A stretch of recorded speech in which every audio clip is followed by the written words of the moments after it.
Est-ce que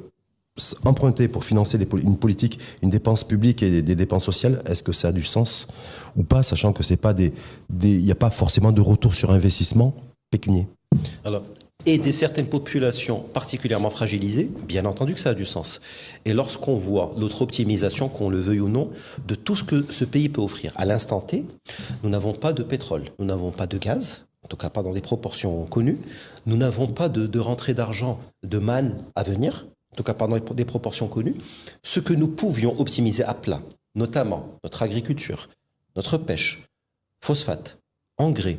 tourisme, consommation intérieure, le travail est fait, voire très très bien fait. Et s'il faut aider ces populations défavorisées, encore une fois, j'applaudis dès demain, si ça doit passer par l'emprunt, même si économiquement c'est contre-intuitif, emprunter pour des dépenses de fonctionnement.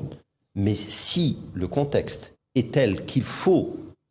pour opérer une transition sociologique et sociale, passer par de l'endettement dans un premier temps, le temps, dans une seconde génération, d'aider à l'alphabétisation des populations à venir, d'améliorer les conditions de vie pour que le système scolaire prenne le relais et que ces populations qui bénéficient d'aide voient leurs enfants mieux étudier, être plus efficients, plus efficaces, moins enclavés pour intégrer par ailleurs le marché de l'emploi dans 15 ou 20 ans, là ce sera jackpot.